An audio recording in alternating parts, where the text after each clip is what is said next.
Привет! Тема концептуализм. Концептуализм – это направление схоластической философии, доктрина, согласно которой познание проявляется вместе с опытом, но не исходит из опыта. В споре об универсалиях концептуалисты, как и номиналисты, отвергая учение реализма, отрицали реальное существование общего, независимо от отдельных вещей. Но в отличие от номиналистов, признавали существование в уме общих понятий, концептов, как особой формы познания действительности. Иначе говоря, наши общие идеи проявляются по поводу частного опыта.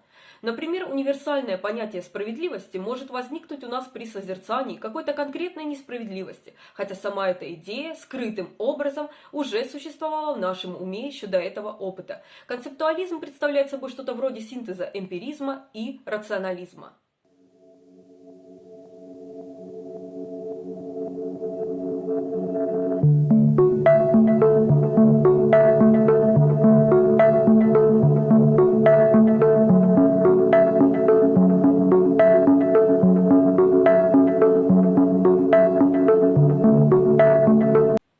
Сразу отмечу, средневековая философия или философия средневековья – исторический этап развития западной философии, охватывающий период с V по XV века, характеризуется теоцентричностью взглядов. Теоцентризм – это философская концепция, в основе которой лежит понимание Бога как высшего бытия, источника всей жизни и любого блага.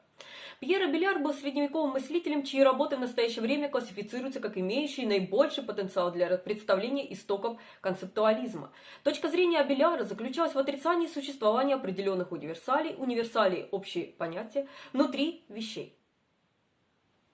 Уильям Оккам был известным мыслителем позднего средневековья, у которого было строго концептуалистское решение метафизической проблемы универсалей. Он утверждал, что абстрактные понятия не имеют фундамента вне сознания. В XVII веке концептуализм приобрел популярность на несколько десятилетий, особенно среди иезуитов, которые оказали большое влияние на раннюю современную философию.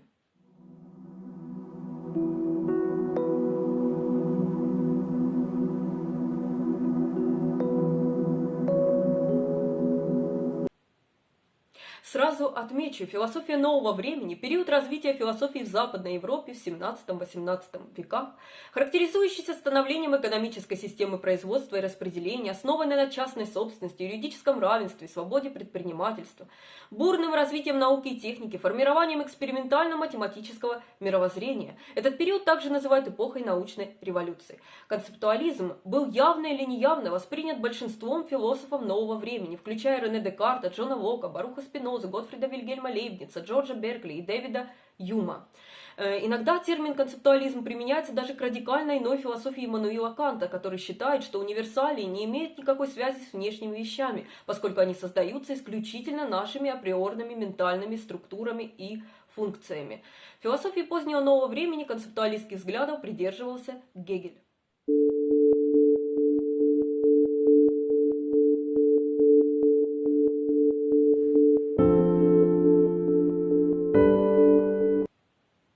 Философия математики Гуссерля была истолкована как форма концептуализма. Концептуалистский реализм, точка зрения, выдвинутая Дэвидом Уиггинсом, утверждает, что наша концептуальная структура отображает реальность. С момента выхода книги Джона Макдауэлла «Сознание и мир» в 1994 году велись значительные дебаты о концептуальном характере опыта. Четкая мотивация современного концептуализма заключается в том, что вид восприятия, которому наслаждаются разумные существа, такие как люди, уникален тем фактом, что он носит концептуальный характер. Макдауэлл объясняет свою позицию. Я настаивала на том, что наше восприятие мира является концептуальным. Идея концептуальности, к которой я обращаюсь, должна пониматься в тесной связи с идеей рациональности. Концептуальные способности – это способности, которые принадлежат рациональности их субъекта. Итак, другой способ выразить мое утверждение – это сказать, что наш опыт пронизан рациональностью.